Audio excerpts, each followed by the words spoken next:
Welcome. I'm Nate Miller, and this is Cage Cash, where we have one goal to get you winners in 15 minutes or less.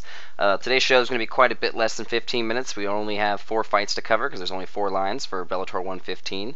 We had an awesome week last week at Bellator 114. We're going to try and keep that momentum going. But before that, quick word from our sponsor, the Mod Cabin. Enter code CageCash at checkout and get free shipping on any and all purchases at themodcabin.com. So head over there, check out their products. Another word from countermove.com, Fantasy MMA. Last week's winner, Torres 93, 481 points, came away with a $25 free roll.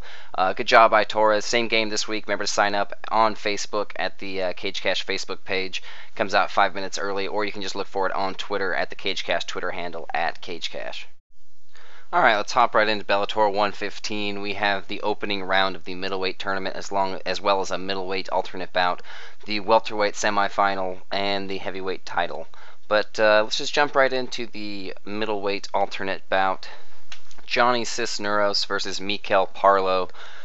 This is, I'll say it's interesting. It should be fun, at least. Neither guy really has too much interest in grappling. This should be a fun, striking exchange, at least on the side of Johnny. Johnny Cisneros, he is a brawler. He comes in to swing. Not very technical, not overly skilled. He comes out of King of the Cage, which, if you've ever heard me rant about King of the Cage, I'm not very high on fighters out of that promotion usually. But Johnny Cisneros comes with a record of 8-2, sitting at plus 375. You know, to be completely honest, I thought it'd be more. This seems like kind of a squash match against a guy like Mikel Parlo coming in with a record of 11-2, sitting at a negative 565. I just view this as kind of a squash match. Neither guy is an overly talented grappler. If anything, that's Mikel Parlo's weakness, is grappling.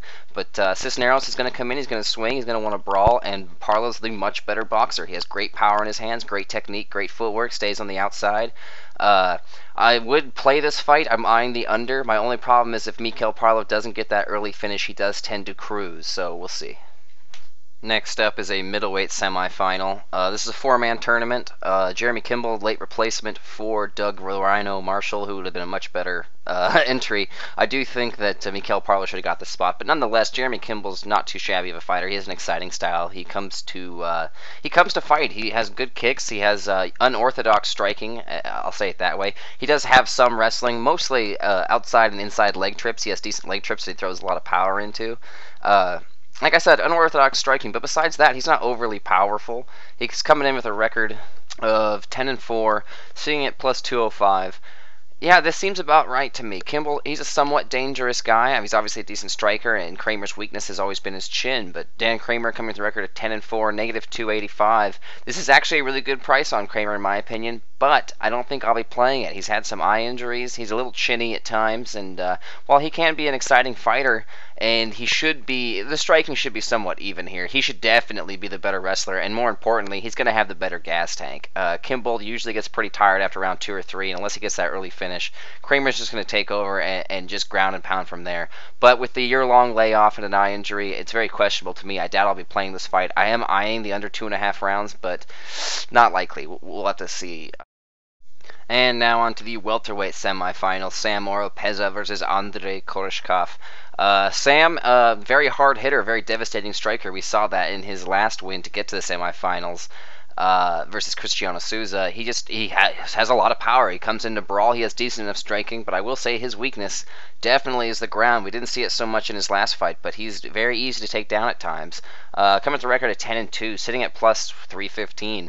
You know, this could be even more. I think he does have a puncher's chance versus anybody in the world, but Andrei Koreshkov, in my opinion, is the second best welterweight currently in Bellator since Askren left. But Andrei Koreshkov coming with a record of 15-1, negative 445.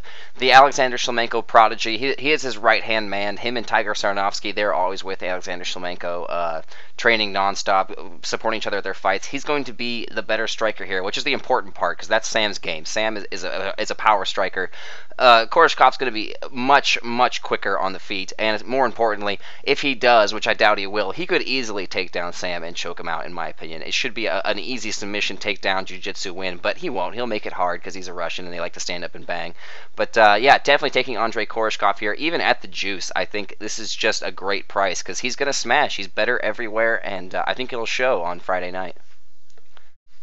And now on to our main event of the evening, the Bellator Heavyweight Championship. Chet Congo versus Vitaly Minakov. Chet Congo, obviously the longtime gatekeeper of the UFC, now one of the top fighters in Bellator, maybe top 2 or 3.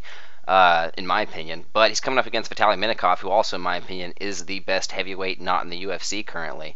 Chet Congo, 28-2 for a record, coming in at plus 175. This isn't surprising. This is exactly where I capped the line. I'm okay with it. I don't have to do too much of a breakdown on Congo. If you've watched UFC at all the last decade, you know who Chet Congo is and everything about him. But Vitaly Minakov coming with a record of 13-0, negative 245. This is a perfect price. A little questionable on playing Vitaly straight up. He does tend to get tired later in fights. This is his second 5-round fight in Bellator. Obviously, the first one didn't go very far. He completely smashed Volkov to get the belt. But he's a legit prospect. He hits, not even a prospect, he's a legit fighter. He's, like I said earlier, he's the best heavyweight not in the UFC right now. He's got dangerous striking. He's an 8-time world Sambo champion, so his ground game is solid.